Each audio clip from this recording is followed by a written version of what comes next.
And we have saved the best for last. Siggraph 2017, the man himself, Paul Babb. Thank you. So let's talk new release. Yeah. You guys just announced a new release this week, R19. Big changes, a lot of new features. Yes. You know, that's funny because you're always a bit nervous before the new version's going to come out. You're not sure what features are going to resonate with people. Sometimes you feel really good about it and everybody's angry, it sucks, it doesn't have what they want. And then sometimes you're kind of nervous and then you get, find out what the response is. It's been a great response, which is really nice to hear. It's interesting things like the new viewport, We got it, but we didn't realize how much it would be exciting for people. Yeah. And it is great. I mean, it looks almost rendered while you're working in your scene. And maybe it's because I've forgotten the years of putting scenes together to have to keep on doing pre-render just to see what something looked like. And now you don't have to do that, which is great. I was having pre-release or pre-announcement was having the most fun with the sound effector myself. I was really enjoying putting probes in there and trying to figure out if I could get a keyboard working and what kind of effects you could do. And so that's been kind of fun. The other one that sort of surprised me, and I didn't know, they mentioned it, but I didn't realize how well it was going to be implemented, was the scene reconstruction, where they've taken, you haven't played with that one No, yet. I haven't played with that one. Tell me about it. So they've taken all the work they did with the tracking, motion tracking and camera tracking. Okay. So now that point cloud can now be converted into geometry. So then you can then take that, turn that into polygons and reproject that video back on there. So now you've got a three-dimensional scene. And you can tweak and so drop shadow catchers on there, throw 3D into a scene really easily. And just downloaded a couple of footages of something and went, hey, this actually works, and just very quickly without having to tweak too much. But that's an awesome feature. I'm going to have to try that one out. It's really cool. Yeah. That one's really cool. I think the biggest one that I've seen a lot of people talk about, I think I saw online, was like the top Siggraph things, and like number 2 was Pro Renderer with, built into Cinema 4D. And that's, I kind of went, yeah. No, it's a great feature. I mean, the part of that was that providing a cross-platform solution for people because there hasn't been something on Mac. It's something that's integrated, something that's built in. You can use standard materials and lights inside of Cinema. That was the one thing that I thought was just incredible. With other render engines, you have to use their lights, you have to use their materials and stuff. And I was saying, this is great even just for visualization, being able to see that. Yeah, I know, right? And being able to see it just like almost instantly feedback, even if you're just going to switch back over to standard or physical, right? Right. I mean, just being able to use having to do all that conversion's great things, and also it forces the developers at Maxon to do that groundwork. So there's PBR materials, PBR lights, which will translate into better conversion in other systems as well. And I kind of go, because it is the first stages. It certainly isn't completely feature complete. There's a lot more development to do, but they've assured they're going to keep on working, and year after year they'll add more and more features to it. But yeah, it's a great solution. It's a great cross-platform solution. There's a lot of hope for the future. That's the other thing that's really great is it's not that they haven't been doing, but they're allowing us to talk about the work that they're doing on the core as well. Yeah. So last year they kind of alluded to it, but this year they allowed us to start talking about it as part of new features. So 17 and 18 had a lot of foundational work and changes going into it. 19, there are a couple of ones that are more apparent, Pro Render being one of them, because of the adding of PBR lights and PBR materials is a huge under the core change. And then the new media libraries.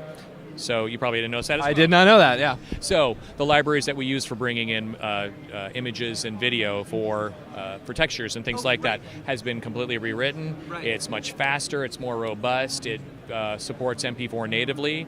They phased out QuickTime because, as we know, Apple's sort of phasing out QuickTime, so they phased that out.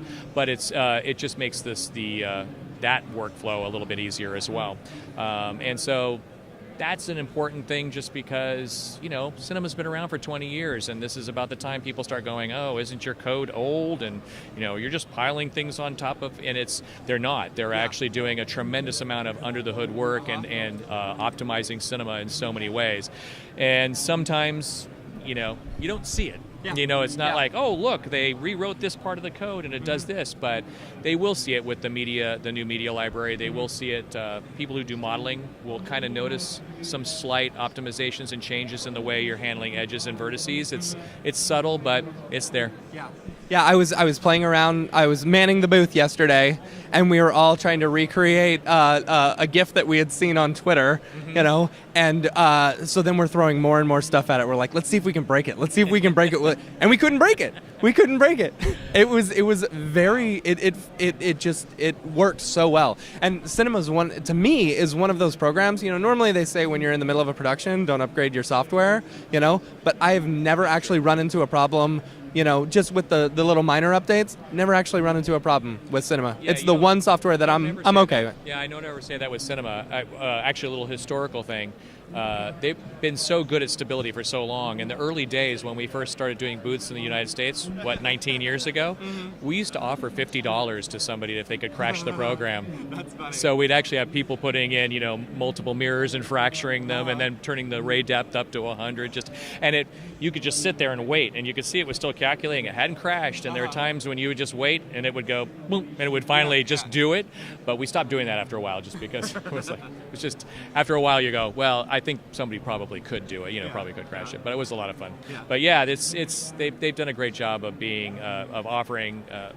Putting out something that's stable and done by the time they get out there. Sometimes it takes a little longer than we want, but when it does come out, it does work and it is fairly stable. One last thing, let's talk community, because you and Matthias, I believe, are really like the bringer-togethers of community within the Maxon group. I mean, I have never felt more at home and more comfortable with a group of people, and I really think that you guys do that. You guys bring this community together. I think that comes down to the foundation of what I believe when I started this company here in the States, and what I believe, because I was an artist and worked in the industry, is that our job is to facilitate artists. My first job is to hopefully engage you with some cool tools and seeing what other people are doing with the application, and try people to try it out. And then once people have the tool, you have to make them successful with it. And when people feel successful with your tool, they're going to continue to want to use your tool. And even better, they're going to want to tell everybody else that they're so successful with this tool and talk about it. And that foundation sort of takes you to that next level of community, because we love the community so much.